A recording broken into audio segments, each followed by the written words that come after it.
अमित ओझा और आप देख रहे हैं इंडियन टीवी न्यूज। अभी हमारी मौजूदगी एक बार फिर से गोरखपुर के बीआरडी मेडिकल कॉलेज परिसर में है। आपको बताते चलें कि गुरुवार को एक एम्बुलेंस जो है सील हुई थी। बाद में पड़ताल में ये सामने आया था कि अस्पताल का जो पंजीकरण है वो मनोकामना हॉस्पिटल के नाम से है। इसके बाद शनिवार को यानी कि कल एक एम्बुलेंस फिर से सीज की गई है और पड़ताल में ये सामने आया है कि इस बार जो ये एम्बुलेंस है ये आपकी श्री वेदना मल्टी स्पेशलिटी हॉस्पिटल के नाम से पंजीकृत थी। पिछले 3 से 4 दिनों में आपकी 2 एम्बुलेंस यहां पर सील हुई है और एक बार फिर से ये सवाल उठना शुरू हो गया है कि क्या बीआरडी मेडिकल कॉलेज में एक बार फिर से मरीज माफिया सक्रिय हो गए हैं।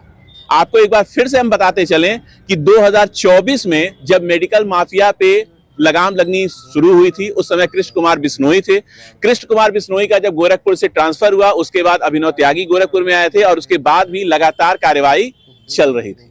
पिछले कई महीनों से गोरखपुर के बीआरडी मेडिकल कॉलेज में शांति थी, लेकिन इधर पिछले 3 दिनों के अंदर 2 एम्बुलेंस का सीज होना एक बार फिर से ये दर्शाता है कि कहीं ना कहीं मरीज माफिया या तो पहले से सक्रिय थे या फिर उनकी मौजूदगी उस मेढक की तरह थी जो एक समय सीमा का इंतजार कर रहे थे और जैसे ही गोरखपुर के एसपी सिटी का ट्रांसफर होना शुरू होता है और नए का आगमन शुरू होता है वैसे ही गोरखपुर के बीआरडी मेडिकल कॉलेज में मरीज माफिया सक्रिय हो जाते हैं। हालांकि जब पहली एम्बुलेंस सील हुई थी तो मनोकामना हॉस्पिटल के जो संचालक हैं, जो मालिक हैं डॉक्टर ओपी वर्मा, हमने उनका बयान लिया था। उन्होंने इससे अपनी अनभिज्ञता जताई थी, लेकिन जिस नंबर से आपका एम्बुलेंस का पंजीकरण था जब हमने उससे बात की तो उसके तेवर में कहीं कोई कमी नहीं दिखाई दी।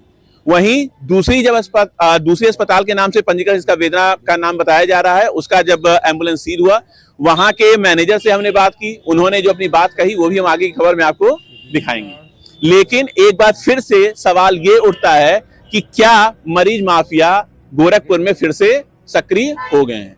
आपको ये भी बताते चलें कि हमारे पास एक बहुत छोटी सी क्लिप आई है जिसमें एक मरीज माफिया कहा जा सकता है या एक एम्बुलेंस वाला शराब के नशे में 5,000 रुपए देकर मरीज को ले जाने की बात कर रहा है। अब इसमें कितनी सच्चाई है ये तो जांच के बाद सामने आएगा, लेकिन कहीं ना कहीं ऐसा लगता है कि प्रशासन की सख्ती से जो काम रुका था कहीं ना कहीं ढिलाई से एक बार फिर से मरीज माफिया सक्रिय हो रहे हैं। मरीजों की खरीद फरोख्त एक बार फिर से बीआरडी मेडिकल कॉलेज में शुरू होती प्रतीत हो रही है और यदि प्रशासन ने इसको समय रहते इस पर लगाम नहीं लगाया तो मामला एक बार फिर से गंभीर हो सकता है। गोरखपुर से इंडियन टीवी न्यूज के लिए अमित ओझा की खास रिपोर्ट।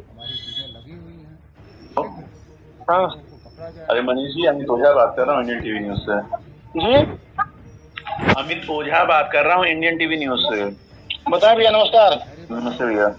ये कह रहे थे वो कल वाला जो प्रकरण है उसमें आपका एक वर्णन चाहिए ताकि जो भी है दोनों पक्ष का कम से कम हो जाए।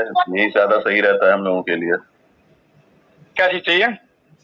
अरे भाई, बयान जो घटना हुई थी आप मौके पे थे ना शायद, बताइए। हाँ, क्या हुआ क्या था?